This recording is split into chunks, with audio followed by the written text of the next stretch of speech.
Coming out of non-conference play, we've got 3 games under the belt. First of all, can you just start us off with maybe some of your takeaways coming out of non-conference?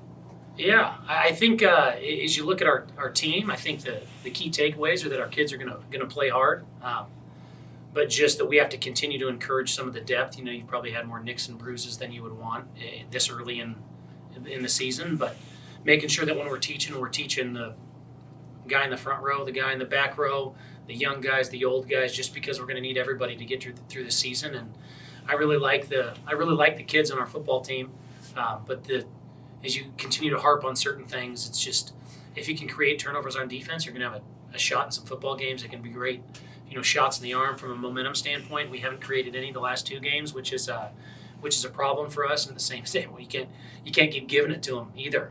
I know.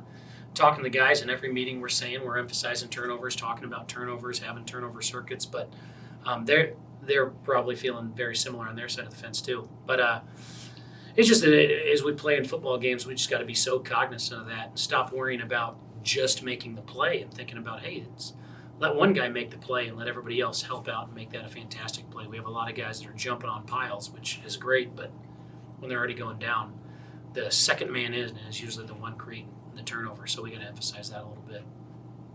Cody, talk about your quarterback situation. How would you evaluate your 2 quarterbacks at this point in the season, and what's your plan for Saturday?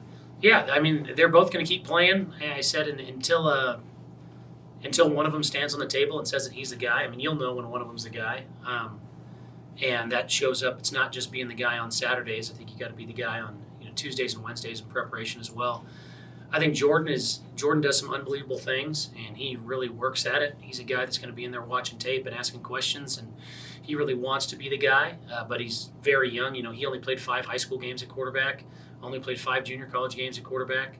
So he's got 13 games under his belt, and I keep saying we have to continue to foster and develop that growth because he has a shot to help us and be a special player. But at the same time, you have to recognize what Hunter does as a leader for this football team, just how tough he is. And he's probably has not been as consistent making some of the plays that we would have wanted in practice, but he shows up on game day, and that kid's really tough. And I think both those guys deserve to play. I don't think we're, one of those guys playing their best away from going on a magical run. And they both have years of eligibility left. So we're going to play them until we know, and we're going to play both of them this Saturday. And you're going to see more quarterbacks. I know Matt wants to play more, and the plan is to play Jackson Sherman again at some point. And I'm not trying to treat the whole year like the preseason, but I am trying to make sure that we get an opportunity to see the guys play and play the guys that are giving us an opportunity to win, and just making sure we know what we have in this program. Coach, you've been very consistent since day one, talking about this year that it's not necessarily about wins and losses. It's about establishing a culture, getting your guys properly ready to play. Mentally, where is your team right now after 3 games? 3 tough games. Yeah, they're 3 tough games. It's funny. There are a lot of kids that are disappointed. A lot of kids are disappointed. Nobody feels good being 0-3. But you also are trying to talk to these guys and understand, listen, guys, everybody in America, including yourself, had an inkling that it was going to be at this, like we were going to be 0-3 at this point. Like you have to play. I told the guys, hey, if you want to win any of these non-conference games, because I told them Northern Iowa is just as good, if not better, than some of these Mountain West teams that we're going to play, that if you win the turnover margin by 3 and you throw for 300 yards, you're going to have a shot to win the football game. And we didn't do that in any of them. So understanding that, guys, when the margin of error is almost non-existent, that you have to have stuff go your direction and you don't create turnovers and you give the ball to them, that the only thing we should be focusing on is playing good football and using these as learning opportunities, because there will be games down the stretch where our margin for error is greater. And so that's why we need to take every rep we can get to solidify techniques and gain a little bit of experience for our young players. Because if you thought we were going to be 1-2 or 2-1 at this point, you were probably hallucinating. I mean, I think, did we have a shot to win? Yeah, a couple of them.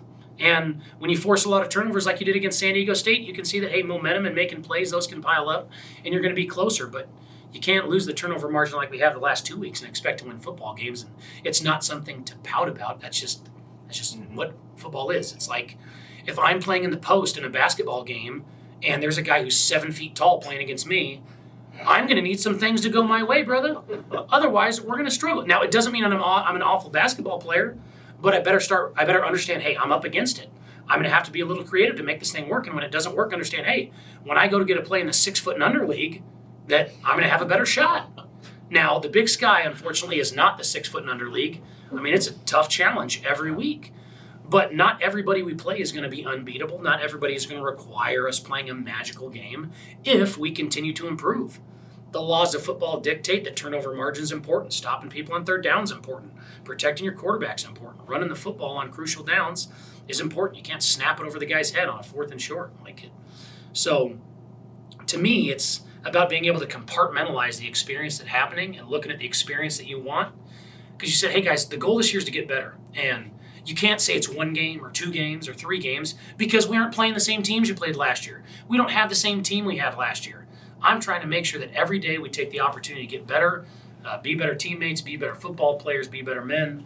And if we do that every day and we continue to strain, we should be happy at the product of continual improvement, regardless of what any scoreboard says. Just wondering scheme-wise defensively, because the 3-3-5, as I understand, is meant to minimize the big plays. Is there room in there to sort of get more aggressive and force those turnovers that you're talking about? Yeah, I'm totally with you, and we've talked about that because it's meant to minimize big plays, which are great, but you also just can't bleed out.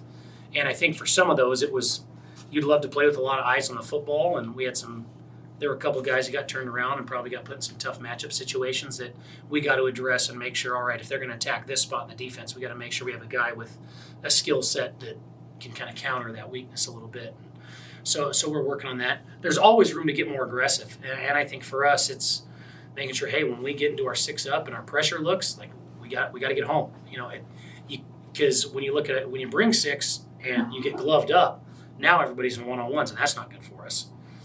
But I think we have some talented D linemen that we're going to have to move them around. We're going to do some creative stuff with them to try and get them more one-on-ones this week. And I know UNC's upset at the amount of sacks that they have given up, but at some point we've got to create some of those negative plays because it's one thing to convert on a 3rd and 10. It's nearly impossible to convert a 3rd and 14 just as you look at the metrics schematically. So we got to find ways to get guys behind the sticks. And defensively, yeah, we got to make some adjustments, and hopefully you'll see some creative stuff schematically on defense that shows that. Coach, I know every coach says the most important game is the next game, but this is probably the most important game of the season from the perspective of you've got a team that you can beat, you're at home, it's homecoming, and it's a chance to develop some momentum. How do you think, is this the most important game of the season for you? No. I mean, it's not the most important because it's Northern Colorado. Like I said, you watch those guys. Those guys are playing their butts off. And, winnable games, I mean, how many Big Sky games have you watched? Like, you're saying that based off of what their record was last year and what their logo is. Like, that's why you're saying that, right? Well, because in fact, they haven't won yet this year. Yeah, but, I mean, a lot of the teams that have won have beaten nobodies, too. Mm-hmm. If you play a D2 team, right? How about Portland State? Should we play an NAIA team from Texas and beat them by 70 and beat our chest? No. And I'm not saying that to be overly aggressive, but the Big Sky, and it's not a shade on any, they're always the worst covered team ever. The league is awful because really outside of the Montana, there are so many transfers coming in. There's so much depth standpoint. Nobody has done their research on schematic stuff that the coaches have done or the adjustment, like the kids that come in. I remember you'll play teams every year where it's like, oh my gosh, this guy got out of prison. Nobody's ever heard of him, and nobody can block the guy.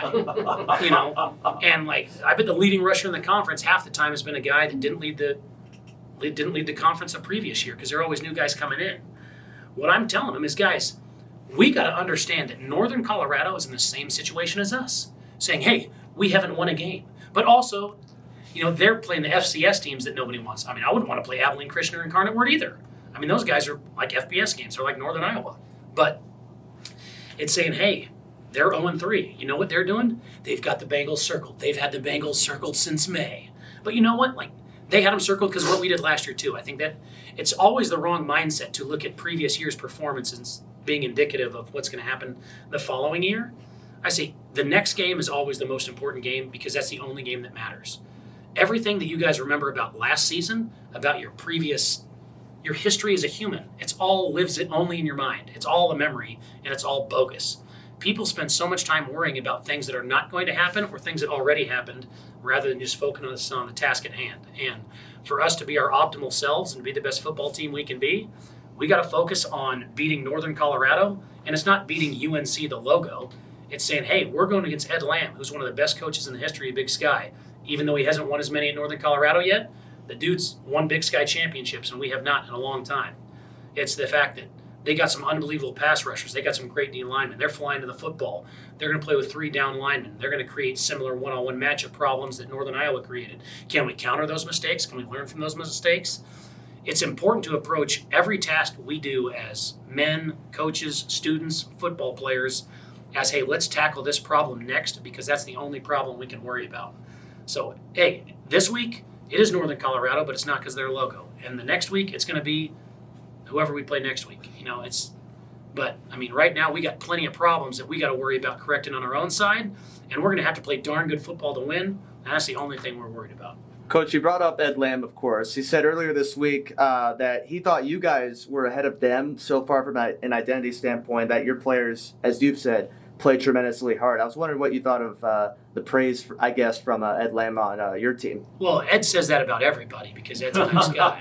But then his team always shows up and plays balls to the wall and does a great job. But I think for us, the identity thing is always my least favorite thing as a coach. I've been a part of multiple offenses that line up in 12 and 21 and 11 personnel, and everybody goes, oh, we don't really have an identity. Well, it's because you're trying to game plan. If we got to run it to win, we're going to run. And if we got to throw it to win, we're going to throw. Whereas for us on offense and defense, just structurally, the 3-3-5 and playing in 10 personnel, that gives you an easy identity. And I think kids latch onto it. It gives them something to fall back on. But if you look at what their coordinators have done on both offense and defense, I mean, BYU has carved out a pretty good identity on offense and defense. And you look at the quarterback that they have and what they're trying to do on offense. I mean, they're on their way. I mean, they're a wide zone, multiple team that's going to play action and throw shots, and they're going to have a pro-style pass game and sprinkling enough RPOs to utilize the college rules. I'd say they got a pretty good identity, but I'm sure they're feeling similar to us that you haven't won and everybody's grasping for a win or some sort of validation, which is probably the toughest job you have as a coach, is trying to get kids to stop worrying about what everybody else is doing, worry about what you're doing. But, man, I think the world of them. I think they're doing a great job. And even though they gave up a bunch of yards against Wazoo, I mean, Wazoo's got some freaks. I mean, oh, my gosh. Josh Kelly and Lincoln Victor, what their receivers were doing was incredible. And you can look at some plays they made. I'm like, yeah, I don't know if we're going to be calling that play. Well, but, I think they're doing a great job. I think Ed's just being nice. Coach, you're starting to talk about Northern Colorado. One of the best players in the conference, Darren Hogue, has not David played. Hogue. David Hogue. Yeah, has don't not mess it played. up. If he thinks I thought it was Darren, then he's going to come at me. Then I'll get in trouble. Yeah. He has not played a minute this year because of an injury, I'm assuming. Yeah. Do you know anything about his status for Saturday? Well, I do know he's a wonderful kid, and he's coming back from an ACL. I saw him at media days.